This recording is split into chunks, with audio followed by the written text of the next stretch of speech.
Welcome back to the Practical Pregnancy. So glad you've joined me today. I'm Tamara, a primary care full-time midwife in Canada, and we're here at the Practical Pregnancy trying to change the landscape of how you think about pregnancy and to remove the fear and replace it with facts. So today we're going to talk about exercise. Believe it or not, my first degree in university was in phys ed, back when it was phys ed, now called kinesiology. Makes it sound so much better. So next, exercise is near and dear to my heart. I personally have always really found exercise beneficial. There's been seasons of my life where I haven't been able to exercise, and it really does impact us when we stop moving and when we can't move. Whether it be through injury or some kind of limitation or whatever the reason might be, not moving really impacts us physically, mentally, emotionally, and spiritually. And in pregnancy, some women become afraid to exercise. In the first trimester, some of us just feel like, man, I don't have any energy to exercise. Like, we're going to bed every opportunity we can. We just feel completely drained, and like exercise is the last thing on our minds. And what I want to talk about today is the fact that exercise doesn't have to be like flat out max heart rate, doing your personal best. It really doesn't have to be about that in pregnancy. And just moving is so important. Walking, it's a hot topic right now in the exercise world. The vast majority of us are able to walk. And even if it's not fast, we can still move. I think that's the core thing to think about in pregnancy is moving, whatever that looks like, whatever you're able to do based on your physical abilities. Moving in some way is so important. And moving helps us, in our blood flow, helps our heart stay healthy, helps our brain be healthy, and it helps with blood flow to the baby as well. And it can help with positioning of the baby as we get further along in the pregnancy to be moving. We live in a society where many of us spend a lot of hours sitting at a desk or sitting in front of a computer or sitting in our cars traveling from point A to point B. So being really intentional about creating movement opportunities is so important. Some practical strategies can be even like park further away than the closest parking space if you're going into Costco or you're going grocery shopping or you're going to the mall or wherever you're going. And I know that's a hard one because personally I like to get the close spots to the door. Like, I just feel like I've won a prize or something like that. But if we're thinking about being intentional about getting more movement into our lives, especially while we're pregnant, then these little small things can all add up to have a big impact on how much we're moving every day.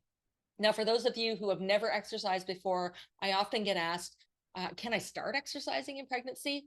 And the answer to that is yes. Even if you've never exercised before, as I've already said, you can start walking. Go for a 20-minute walk. As you build up your cardiovascular capacity, you can try walking longer. You can try walking faster. All of these things can really make a big impact over the short term. And if you've got, something you love to do, dancing or I don't know, whatever activity, feel free to do that. Pick something you like to do that you can stick with, and feel free to mix it up. HIIT workouts are really popular. You can do those in pregnancy. Like, there's really nothing off limits in pregnancy, except if it's, dangerous or going to put your baby or yourself in harm's way, right? Like, you maybe don't want to suddenly take up skydiving while you're pregnant. I don't know if that's exercise anyway, but use your judgment. This is all about using your judgment, using your discretion and your discernment, and listening to your body. Your body will always tell you what you should and should not be doing.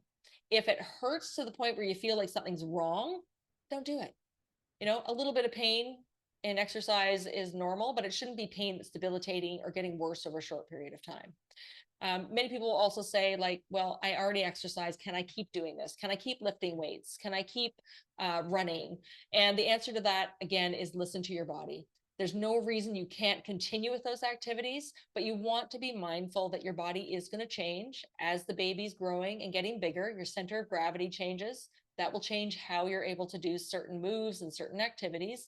So be aware of that. And also the hormones of pregnancy that act on your smooth muscle.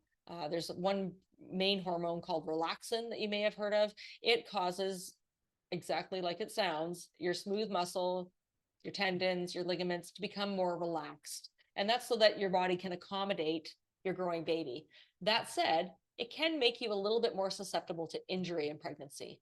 And it doesn't mean, again, that you're going to get injured if you exercise, but you might just want to be really mindful of your body mechanics, moving properly, and be aware that you might be more likely to sustain an injury if you're doing some really vigorous and full out kind of activities.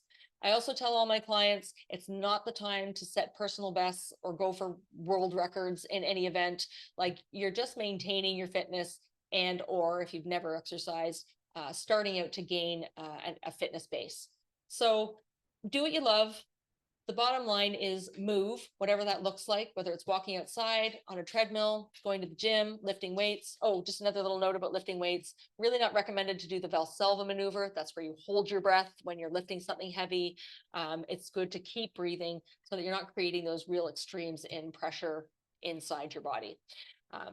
So just as a recap, movement is good for you. It's good to move in pregnancy. You're not going to hurt your baby. Listen to your body and have fun. If you like the content we're giving, don't forget to smash that like button and please subscribe. It helps us get our content out to more people. Take care. We'll see you in the next video.